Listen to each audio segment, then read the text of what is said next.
Welcome to the VoiceMe Podcast, information and advice on the world of voiceover, presented by voiceme.co.za, the South African search directory for voice artists and related services.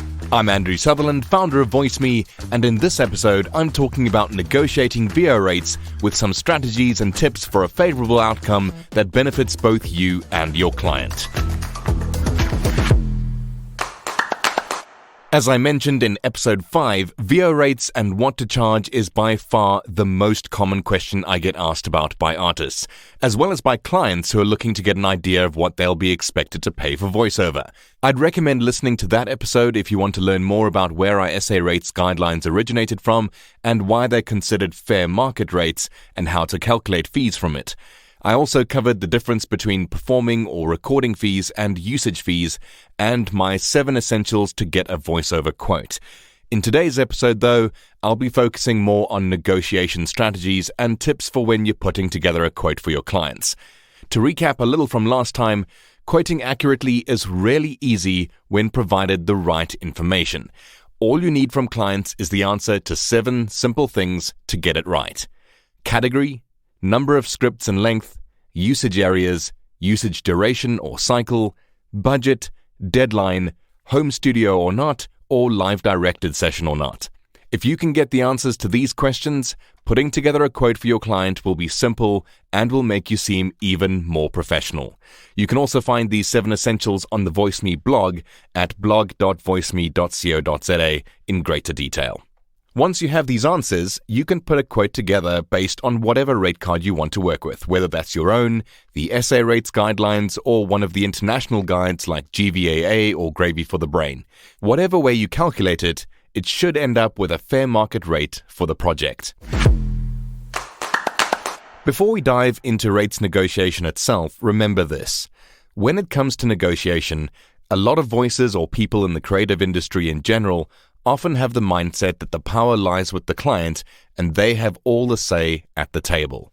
The first thing you can do to set yourself up and define negotiation for yourself and your business is to realize that there are 2 equivalent parties coming to the negotiating table to work on a project together.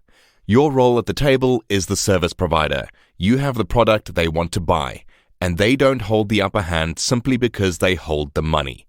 It's better, or simpler even, to think of negotiation as an equal meeting of businesses that want to do business together. You both have the same power.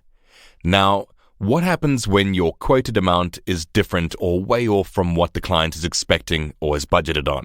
This is now an opening for negotiation and educating your client on why you charge the way you do. You bring a professional service to the table that they need. You have the right to charge what you're worth and not feel like you have to compromise to get paid for the value you bring to the project. Explain that there's a fee for performance and your time, and then a usage fee for licensing that recording. Using the term license fee rather than usage fee often helps them understand. Most clients are simply unaware of how VO fees work and often think that because they paid for it, they now own it. They don't. You as the performer own the rights to your voice. Your client is only renting the recording for a limited period of time to use for their benefit. I usually use the analogy of renting a car. You don't own the car, you just pay the rental agency to use it to get around for a while. The same with VO. And when your client is done using it, in other words, the usage period has expired, they don't pay anymore. But if they ever need to use your voice again, they will need to pay the usage or licensing fee once more and renew the agreement. If the client's budget is different, and we're assuming it's lower than your quote, you have a few options in your negotiation. If it's roughly the same, you could just straight up ask them if they have the additional budget to cover your rate. If they do, great, you have a deal. If they don't have extra budget, you could agree to a small usage discount to match. However, I wouldn't do this if it's more than a 10 to 15% reduction. When you offer this, though, mention that this is a good faith gesture and any further projects would be at your usual full rate. If the client is happy, great.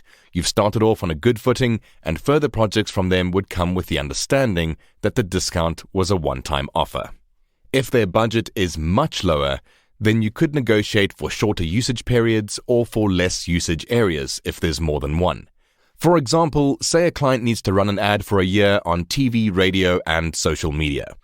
In this case, you'd have quoted a recording fee and then a separate usage fee for TV, radio, and social media.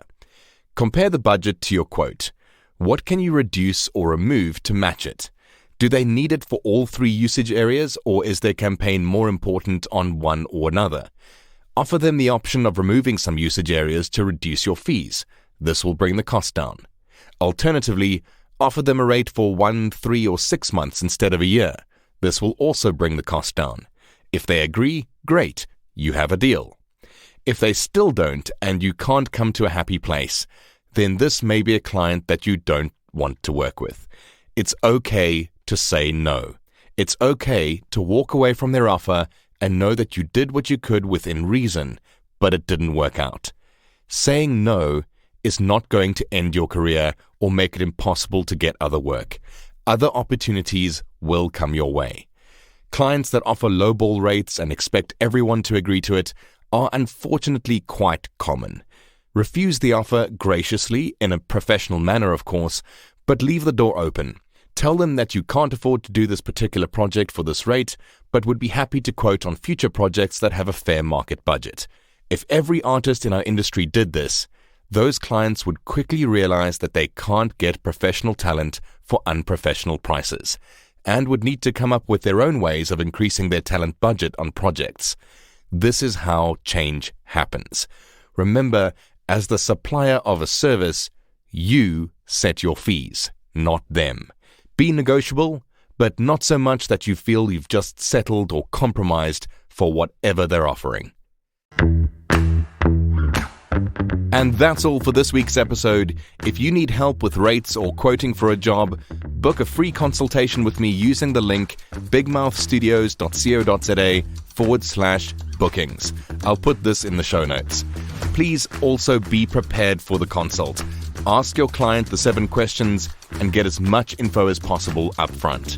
If you have any questions, please feel free to reach out to me and my support team at support@voiceme.co.za. Leave a comment here or give me a call on 0861 VoiceMe, that's 0861 864 2363 if you're in South Africa. And to sign up for a VoiceMe profile, register from the homepage at voiceme.co.za. I strongly believe a constructive social environment for our users, whether they be artists, clients, producers, or talent agents, is highly beneficial for our industry.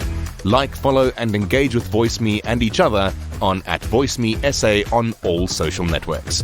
If you like this episode, please like, share, subscribe, turn on automatic downloads, or click the bell icon to get notified so you don't miss our next one.